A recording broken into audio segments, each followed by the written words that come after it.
मामला दिल्ली स्थित Maulana Azad dental institute sciences mats में जूनियर रेजिडेंट डॉक्टर के पद पर oral surgery of dental institute में कार्यरत डॉक्टर अभिषेक भयाना से जुड़ा है। अपनी मौत से कुछ घंटे पहले 26 वर्षीय भयाना ने अपने भाई अमन से कहा था, मुझे सांस लेने में दिक्कत हो रही, मुझ में कोरोना के लक्षण हैं। मैं 100% पॉजिटिव हूँ। हालांकि वह 2 बार कोरोना की जांच में नेगेटिव पाए गए थे। उन्होंने एम्स MDS परीक्षा में 21वीं रैंक हासिल की थी और काउंसलिंग के लिए 26 जून को हरियाणा स्थित रोहतक गए थे। गुरुवार सुबह आया चक्कर, उसी दिन हो गया निधन। अभिषेक का शुक्रवार को अंतिम संस्कार किया। अंग्रेजी अखबार इंडियन एक्सप्रेस के अनुसार दिव्यांग भयाना के भाई अमन ने बताया कि गुरुवार की सुबह उसे चक्कर आने लगा। इससे पहले वह पूरी तरह से ठीक था। मैं उसे बताता रहा कि उसे कुछ नहीं होगा। हमें अभी भी विश्वास नहीं हो रहा है कि वह हमारे साथ नहीं है। हमारे माता पिता सदमे में हैं। इसी 22 जुलाई को भयान का जन्मदिन था और वह 27 साल के हो जाते। उनके परिजनों के अनुसार भयाना को 10 दिन पहले ही कोरोना के लक्षण का एहसास हो गया था। उन्होंने कफ और गले में दर्द की शिकायत की थी। मान रहे थे वायरल बुखार। भयाना के भाई अमन ने कहा, हम उसे एक चेस्ट स्पेशलिस्ट के पास ले गए। एक्सरे किया गया और हमें बताया गया कि उसे सीने में इन्फेक्शन है।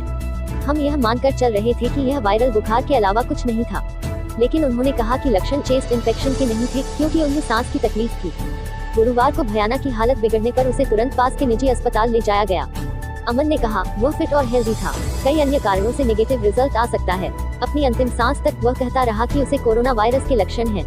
वहां के डॉक्टरों ने उन्हें ऑक्सीजन देना शुरू कर दिया, लेकिन तब तक बहुत देर हो चुकी थी। राष्ट्रीय राजधानी दिल्ली में 26 वर्षीय एक युवक कहता रहा कि उसमें कोरोना वायरस के लक्षण हैं, लेकिन दो बार उसकी रिपोर्ट निगेटिव आई। आखिरकार गुरुवार को शख्स की मौत हो गई। परिजनों का कहना है कि वह स्वस्थ था और अचानक से उसे दिक्कत शुरू हुई। जब तक उसे ऑक्सीजन दिया जाता तब तक बहुत देर हो गई थी। सोनिया गांधी ने PM मोदी को पत्र लिख की मांग। प्रियंका गांधी बोली, ये सामाजिक न्याय का तकाजा है।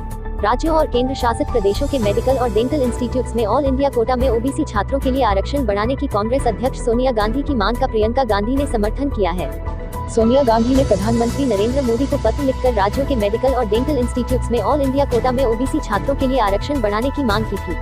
कांग्रेस महासचिव प्रियंका गांधी ने ट्वीट किया, कांग्रेस अध्यक्ष सोनिया गांधी ने नीट से भरी जा रही सीटों में राष्ट्रीय कोटा के तहत राज्य व केंद्र शासित प्रदेशों के चिकित्सा संस्थानों में OBC वर्ग के छात्रों को आरक्षण देने की जायज मांग उठाई है। इंदिरा गांधी डेंटल कॉलेज में पोस्ट ग्रेजुएशन कोर्स शुरू हो गया है। 7 विभागों में चयनित 14 डॉक्टरों ने अपने विभागों में पढ़ाई शुरू भी कर दी है। जम्मू संभाग में यह पहला डेंटल कॉलेज है जहां पोस्ट ग्रेजुएशन कोर्स शुरू हुआ है। वहीं कॉलेज के प्रिंसिपल डॉ.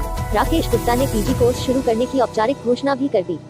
डेंटल काउंसिल ऑफ इंडिया ने इसी साल मार्च महीने में PG कोर्स शुरू करने का औपचारिक तौर पर मंजूरी का पत्र कॉलेज को भेज दिया था।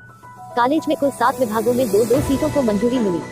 कॉलेज के जिन 7 विभागों में पोस्ट ग्रेजुएशन कोर्स शुरू हुआ उनमें periodontics, orthodontics, conservative dentistry, prosthodontics, pedodontics, oral pathology और ओरल सर्जरी विभाग शामिल हैं।